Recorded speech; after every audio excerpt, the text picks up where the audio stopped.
نبی پاک علیہ السلام کی حدیث پاک ابن ماجہ شریف جو سیاستہ کی کتاب ہے اس کے 3925 نمبر پر موجود ہے. بڑی توجہ، کیونکہ نبی پاک علیہ السلام کا فرمان بیان ہو رہا ہے، حضور کی حدیث بیان ہو رہی ہے.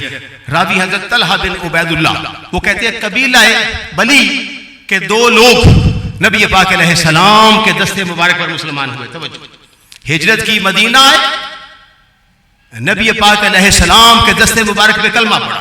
2 بندوں نے نبی علیہ السلام کے دستے مبارک پہ ایمان کو قبول کیا، کلمہ پڑھا. توجہ چاہوں گا، ان میں سے ایک انتہائی محنتی تھا، پڑھائی اللہ کا کرتا تھا، بڑی عبادت کرتا تھا. خدا کی قدرت جو کثرت سے عبادت کرنے والے صحابی تھے وہ جام شہادت نوش کر گئے.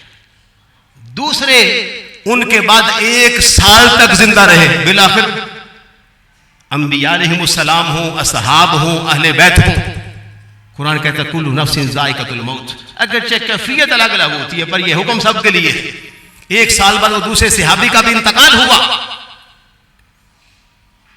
حضرت طلحہ جو اس کے راوی ہیں وہ کہتے ہیں میں نے خواب میں دیکھا کہ میں جنت کے دروازے پر پہنچا اور دونوں وہ بندے جو دونوں صحابی اکٹھے مسلمان ہوئے تھے وہ بھی جنت کے دروازے پر پہنچے ہیں. جنت کے اندر سے ایک بندہ نکلا، اس نے جو بعد میں فوت ہوئے تھے ان کو پہلے داخل ہونے کا کہا. جو بہت زیادہ عبادت، محنت اور مشقت کرتے تھے، جو جام شہادت بھی نوش کر گئے تھے، ان کو بعد میں داخل ہونے کا حکم فرمایا اور مجھے فرمایا کہ تم واپس چلے جاؤ، ابھی تمہارا وقت نہیں آیا. مقصد ابھی تم اور جیو جتنی تمہاری زندگی. آپ فرماتے ہیں میں صبح بیدار ہوا، بڑی حیرت ہوئی. میں نے لوگوں سے اس خواب کو بیان کیا کہ رات میں نے خواب دیکھا ہے ایک بندہ جو بڑی ہی عبادت کیا کرتا تھا اور حتیٰ کہ جام شہادت بھی نوش کر گیا، اس کو جنت میں بعد میں داخل کیا گیا. اور اس کے بعد والا جو تھا 1 سال زندہ رہا، جو شہید بھی نہیں ہوئے، جسے ہم طبعی موت کہتے ہیں، نارمل ڈیتھ، ویسے فوت ہوئے ہیں، ان کو جنت میں پہلے بلایا جا رہا ہے. اب جو بھی سنتا تھا جب ہوتا یار پہلے والا شہید بھی ہے، نیکوکار بھی ہے، کثرت عبادت کا حامل بھی ہے. المختصر بات چلتی چلتی پہنچی نبی پاک علیہ السلام کی بارگاہ میں. خواب کس کا ہے؟ صحابی کا. پتا چلا صحابی کی خواب بھی بڑی شان والی ہے، تو پھر نبی کریم کے خواب کا کیا عالم ہوگا.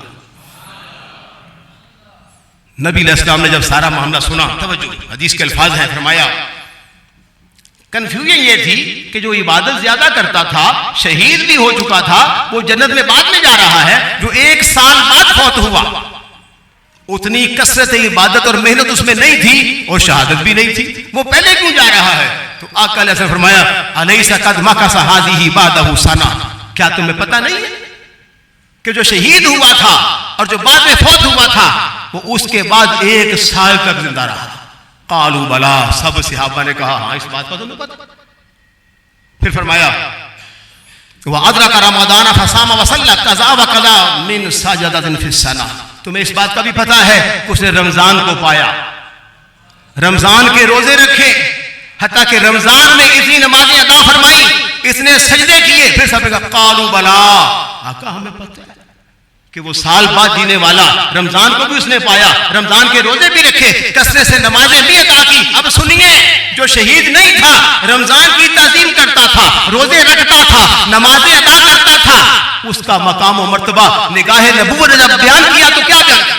آج اقبال نے تڑپ یہی کہا تھا نا کہ مسجدیں مرثیہ خواں ہے کہ نمازی نہ رہے، یعنی وہ صاحب اوصاف حجازی نہ رہے. یا کبھی یہ کہا تھا کہ ایک سجدہ جسے تو گرا سمجھتا ہے، 1000 سجدوں سے دیتا ہے آدمی کو نجات.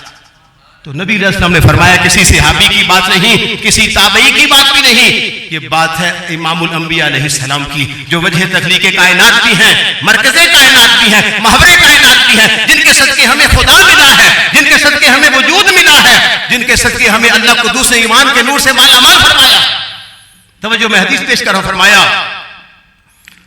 قال رسول اللہ صلی اللہ علیہ وسلم، آقا فرماتے ہیں فما بینہما ابعد مما بین السماء والارض.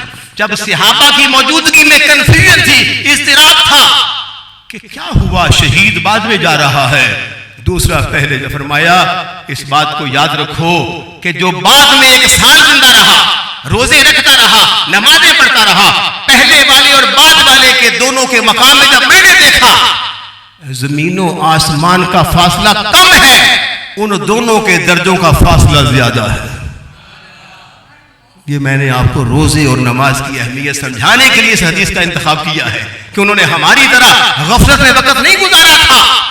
نماز پنجگانہ با جماعت ادا کی تھی، اور یقیناً جو نگاہیں رخ ودھا کو دیکھیں، زلف دوتا کو دیکھیں، حبیب کبریا کو دیکھیں، وہ پھر نماز نہ پڑھیں یہ کیسے ہو سکتا ہے؟ ان کا تو ایک ہی غلام علی جس کی نماز قضا ہو جائے تو اللہ کی بارگاہ میں دعا کی جاتی، یا اللہ سورج کو واپس پلٹا دے، تاکہ قیامت تک کوئی یہ نہ کہے کہ علی ولیوں کا بادشاہ تھا، آپ کا داماد تھا، آپ کا نوکر تھا، اس کی نماز قضا ہوئی تو آپ نے بخشش کا پروانہ جاری کر دیا. نہیں، بلکہ سورج کو واپس پھیر کر فرمایا، یا اللہ سورج کو واپس پھیر، تاکہ علی قضا نہیں بلکہ ادا نماز ادا فرمائے.